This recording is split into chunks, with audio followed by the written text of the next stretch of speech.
गोरखाসকলৰ যি অটোনমাস কাউন্সিলৰ যি দাবী যে অতি শীঘ্ৰে নিৰ্বাচন मोनसे गोदान खौरां फैदों रायजोफोर जोंहा आदा दिपेना गरखाफोरनि थाखाय इलेक्शननि सिगां चिफ मिनिस्टारनिसिम मा बुंदों आं नैबे भिडिअजों फोरमायगोन हेभेन अन आर्थ नेचारेल जायगायाव दंफैयो आं फै बिदिब्ला खोनासंनानै लानि नायलांनि অসমৰ মাননীয় মুখ্যমন্ত্ৰী ডক্টৰ হিমন্ত বিশ্ব শৰ্মালৈ যে অতি শীঘ্ৰে নিৰ্বাচনৰ আগে আগে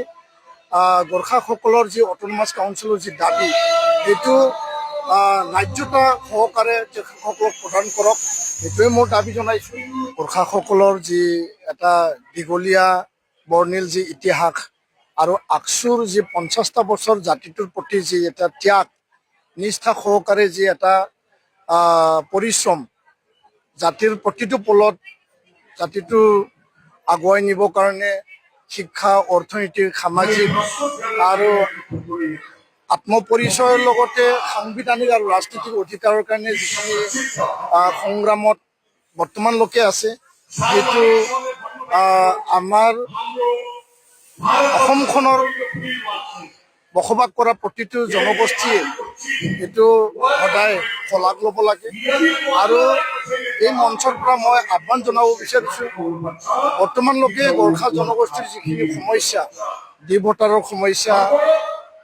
ইয়াত মানে ভূমিৰ সমস্যা ইয়াত গোৰ্খা ডেভেলপমেণ্ট কাউন্সিল কেতিয়াবাই দি থৈছে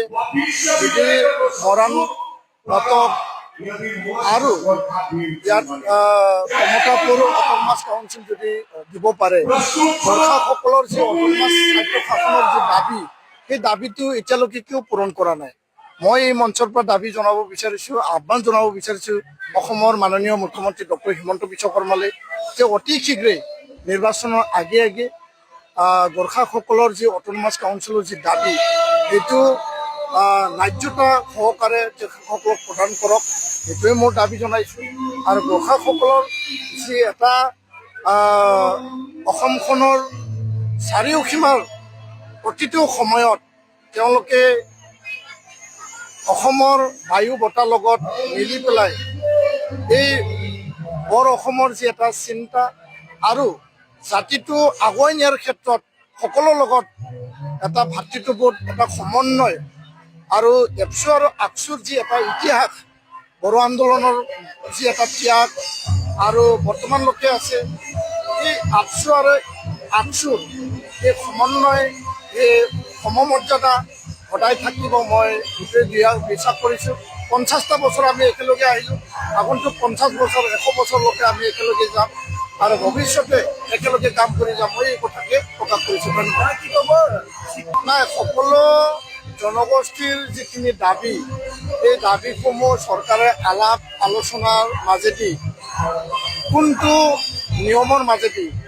সংবিধানৰ কোনটো ব্যৱস্থাৰ মাজেদি সমাধান কৰিব পৰা যায়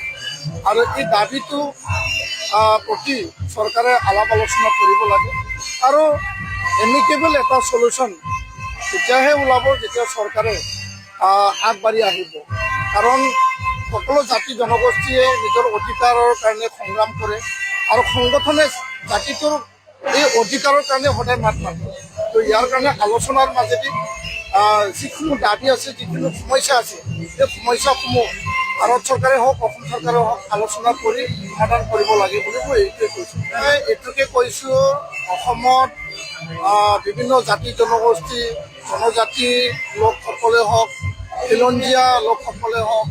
সকলোৱে ইয়াতে বসবাস কৰে সকলো জাতি জনগোষ্ঠীৰ আৱেগ অনুভূতি চিন্তা কৰি